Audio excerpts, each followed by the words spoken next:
अस्सलामुअलैकुम। जैसे आप लोग, मैं अब्दुल करीम। आज के लेक्चर के अंदर हम डिस्कस करने लगे हैं overview of generated files and folder. कि हमने जैसे लास्ट लेक्चर के अंदर फ्लटर का प्रोजेक्ट क्रिएट किया, उसके अंदर हमारे पास काफ़ी सारी फाइल्स और फोल्डर क्रिएट हो गए। तो हमने बेसिक उसका ओवरव्यू देखना है कि वो बेसिकली हमारे पास कौन सा फोल्डर या फाइल किस पर्पज़ के लिए हम यूज़ करते हैं। तो ये हमारे पास जो हमने प्रोजेक्ट लास्ट टाइम क्रिएट किया था, यहाँ पे हमारे पास ये सारा हमारे पास फाइल्स एंड फोल्डर का स्ट्रक्चर आ रहा है कि हमारे पास फ्लटर प्रोजेक्ट के अंदर आप इसे एंड्रॉयड स्टूडियो में, जैसे एंड्रॉयड स्टूडियो ओपन कर लेता हूँ। आप इसे एंड्रॉयड स्टूडियो में ओपन कर लें, आप एक्सकोड में ओपन कर लें, आप जहाँ भी ओपन कर लें, आपके पास जो फ्लटर के प्रोजेक्ट का स्ट्रक्चर है वो आपके पास क्या रहेगा, आपके पास इन्हीं का नहीं रहेगा, ये आपके पास चेंज आउट नहीं होगा। देखिए जैसे यहाँ पे मेरे पास वही सेम स्ट्रक्चर आ रहा है। तो हमारे पास क्या होता है, स्ट्रक्चर चेंज आउट नहीं होता। अब सबसे पहले हमारे पास यहाँ पे जो फोल्डर आ रहा होता है वो हमारे पास आईडीए का फोल्डर आ रहा होता है। आईडीए के फोल्डर के अंदर क्या होता है, बेसिकली हमारे पास कॉन्फ़िगरेशन फाइल स्टोर करता है हमारे पास आईडीए के related. ID means integrated development environment, जिसमें हम काम कर रहे हैं। लाइक मैं फॉर एग्जांपल ये वीएस कोड पे मैंने ओपन किया हुआ है, लाइक एंड्रॉयड स्टूडियो पे ओपन किया हुआ है। तो आईडीए का फोल्डर क्या करता है, हमारे पास हमारे जो जिस पे हम कोड कर रहे होते हैं ना, हमारी जो आईडीज होती हैं उनके रिलेटेड जो हमारे पास कॉन्फ़िगरेशन फाइल्स होते हैं वो स्टोर करता है। इसे हम चेंज करने की जरूरत नहीं है, ऑटो क्रिएटेड होता है। उसके बाद नेक्स्ट हमारे पास एंड्रॉयड का फोल्डर आ जाता है। एंड्रॉयड के फोल्डर के अंदर हमारे पास क्या होता है, स्पेसिफिक एंड्रॉयड रिलेटेड डिटेल। जैसे हमने बात की कि हमारे पास सारे अलग अलग डिफरेंट फोल्डर्स हैं। एंड्रॉयड रिलेटेड यानी हमने फॉर एग्जांपल एंड्रॉयड के लिए ऐप बिल्ड कर रहे हैं, तो एंड्रॉयड रिलेटेड जो डिटेल्स होंगे वह यहाँ पे हम स्टोर करेंगे।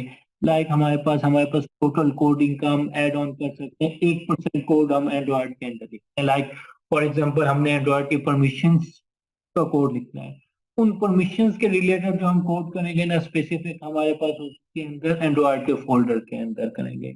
लेटर ऑन जब हम अपनी ऐप बिल्ड करेंगे तो यहाँ पे हमारे पास एक बिल्ड का फोल्डर भी क्रिएट हो जाएगा। अब हमारे पास जो एंड्रॉयड की बिल्ड फाइल होगी वो एंड्रॉयड के रिलेटेड यहाँ पे हमारे पास सारी कोड होगी। तो जो ये हमारे पास एंड्रॉयड का फोल्डर है, बेसिकली स्पेसिफिक एंड्रॉयड के रिलेटेड हमारे पास फाइल्स यहाँ पे रखने के लिए होगा। उसके बाद हमारे पास iOS का फोल्डर है। इसी तरह हमारे पास iOS के रिलेटेड हम कोई स्पेसिफिक iOS के लिए ही हम करना चाह रहे हैं, तो वो हम इस फोल्डर के अंदर आके कोड लिखेंगे। जैसे मैंने अभी बताया था कि हम बस 1% इन्हें यूज करते हैं, बाकी हमारे पास ऑलमोस्ट 90% जो हमारा कोड लिखते हैं हम फ्लटर के अंदर लिब के फोल्डर के अंदर लिखते हैं। अब जो हमारे पास लिब का फोल्डर आ रहा है, जब से सबसे मेन इंपॉर्टेंट फोल्डर हमारे पास यही है। इसके अंदर हम अपना क्या करते हैं, सारा का सारा कोड लिखते हैं। हम सारी की सारी फाइल्स यानी 99% जो हमने लिखना होगा कोड वो सारा का सारा हम लिखते हैं।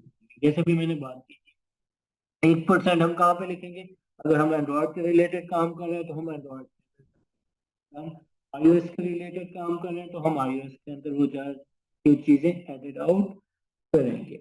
अब उसके बाद हमारे पास लिनक्स का फोल्डर है। सेम उसी तरह के हमारे पास, हम लिनक्स से रिलेटेड ऐप हमारी बिल्ड हो रही है तो उसकी इंफॉर्मेशन यहाँ पे स्टोर होगी। मैक ओएस के लिए हो रही है तो हमारे पास उसकी सारी इंफॉर्मेशन यहाँ पे हमारे पास स्टोर होगी।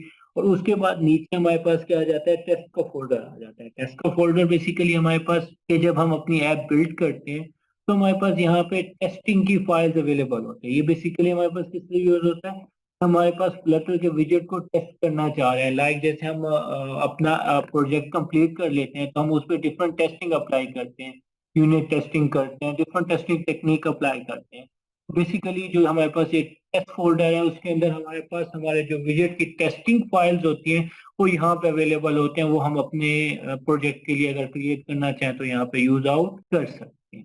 अब उसके बाद जो नेक्स्ट फोल्डर है हमारे पास वेब का फोल्डर है, जिसके अंदर हमारे पास वेब से रिलेटेड अगर हम कोई काम कर रहे हैं फ्लटर के अंदर तो उसकी इंफॉर्मेशन यहाँ पे स्टोर होगी। जैसे मैंने बताया था कि मेन सारा कोड हमारे पास किसके अंदर होता है, लिब के फोल्डर के अंदर होता है। जस्ट 1% कोड, मीनी लाइक हमारे पास जो हमारे ऑपरेटिंग सिस्टम के डिमांडिंग है तो उस रिलेटेड कोड जो होते हैं हम उसके स्पेसिफिक फोल्डर के अंदर जाके करते हैं। लाइक एंड्रॉयड आईओएस वेब के लिए करना है, हमने विंडोज के लिए करना है तो यहाँ पे विंडोज के लिए हमारे पास ऑप्शन अवेलेबल होगा। उसके बाद नेक्स्ट हमारे पास जो फाइल अवेलेबल है वो हमारे पास गिट इग्नोर की अवेलेबल होती है। गिट इग्नोर क्या होता है कि हम फॉर एग्जांपल हम अपना प्रोजेक्ट लेटर ऑन गिट पे अपलोड करना चाह रहे हैं। लाइक हमारे पास एक ही प्रोजेक्ट पे हमारे पास काफी सारे टीम मेंबर्स काम कर रहे होते हैं। लाइक हमारे पास जो बड़ा प्रोजेक्ट होता है सॉफ्टवेयर हाउसेस के अंदर, तो हमारे पास एक ही प्रोजेक्ट पे डिफरेंट टीम मेंबर काम अब सब उसी प्रोजेक्ट को यूज कर रहे होते हैं और सबका डिफरेंट डिफरेंट मॉड्यूल होता है।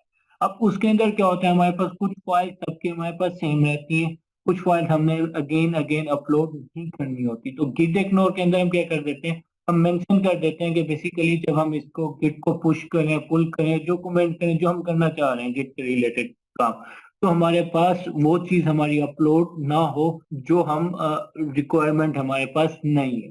तो गिट इग्नोर बेसिकली हमारे पास किस लिए यूज होगा, गिट के रिलेटेड हमने पुश करना है पुल करना है कमेंट करना है उसके रिलेटेड सारा काम हम, ये भी हमारे पास ऑटो जनरेटेड होता है, लेकिन कुछ कोड हम स्पेसिफिकली मेंशन करते हैं जो हम अपलोड करना चाह रहे होते हैं और कुछ जो नहीं करना चाह रहे। उसके बाद नेक्स्ट मेटा डेटा की फाइल आ जाती है dot Meta data. Meta data ये बेसिकली क्या स्टोर करता है, हमारे पास फ्लटर के टूल्स स्टोर करता है कि बेसिकली हमारे पास हम कौन सा वर्जन यूज कर रहे हैं, हम उसे अपग्रेड कर रहे हैं या अपग्रेड नहीं कर रहे, उसकी सारी की सारी इंफॉर्मेशन हमारे पास डॉट मेटा डेटा के अंदर अवेलेबल। उसके बाद नेक्स्ट बेसिकली हमारे पास क्या होता है, एनालिसिस ऑप्शन होता है वो YML का। बेसिकली हमारे पास ये जो pubspec.yml की फाइल है, ये हमारे पास लिब के बाद सबसे ज्यादा इंपॉर्टेंट फाइल है। यानी हमारे पास अगर हम फ्लटर के स्ट्रक्चर के अंदर देखें ना फाइल एंड फोल्डर के अंदर, तो दो हमारे पास सबसे इंपॉर्टेंट था।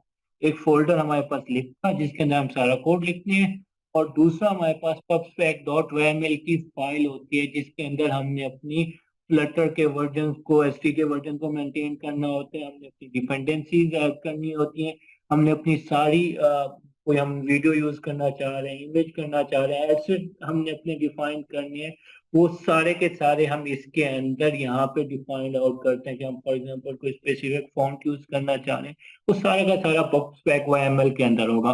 तो हमारे पास ये क्या हो गई, सेकंड इंपॉर्टेंट हमारे पास फाइल हो गई आफ्टर द लिव फोल्डर। यानी लिव फोल्डर के बाद ये हमारी सबसे इंपॉर्टेंट। अब pubspec.log क्या, ये हमारे पास ऑटो क्रिएट हो जाता है जब हम यहाँ इस फाइल के अंदर अपनी चेंज आउट करते हैं। उसके बाद यहाँ पे हमारे पास एनालिसिस फाइल्स के अंदर भी हमारे पास उसका एनालाइज होता है कि हमारे पास क्या क्या डिटेल्स अवेलेबल है, हमारे पास वार्निंग्स के लिए एरर्स के लिए हमारे पास यूज किया जाता है। ये हमारे पास ऑटो क्रिएटेड फाइल है, इसके अंदर हम कोई भी चेंज नहीं करते। एनालिसिस डॉट ऑप्शन, हाँ pubspec.yml के अंदर हम अपनी डिपेंडेंसी अपने अकॉर्डिंगली जो हम डेवलप करना चाह रहे हैं प्रोडक्ट उसे यूज आउट करते हैं। उसके बाद फ्लटर VS कोड, ये बेसिकली हमारे पास VS कोड के साथ उसके कॉन्फ़िगरेशंस के हमारे मॉड्यूल हैं, ये भी हमारे पास क्या होता है ऑटो क्रिएटेड फाइल होती है, हम इसमें कोई इतना चेंज नहीं कर। और उसके बाद लास्ट में हमारे पास रीडमे किया होता है, ये बेसिकली हमारे पास डेवलपर्स के लिए यूज के लिए होता है कि फॉर एग्जांपल हम कल को अगर ये प्रोजेक्ट किसी डेवलपर को देना चाह रहे हैं या हम गिटहब पे कहीं भी पब्लिश करना चाह रहे हैं कोड, तो उसके साथ साथ हम रीडमी के अंदर इंफॉर्मेशन प्रोवाइड कर देते हैं कि इस प्रोजेक्ट को आपने किस किस तरह सेटअप करना है, यानी प्रोजेक्ट को सेटअप करने की सारी इंफॉर्मेशन यहाँ पर। तो आज का लेक्चर जस्ट इतना ही था कि हमने डिस्कस करना था फाइल्स और फोल्डर को। नेक्स्ट लेक्चर के अंदर हम अपना प्रोजेक्ट को रन करेंगे, कोड लिखेंगे स्टैक से। तब तक के लिए अल्लाह हाफिज।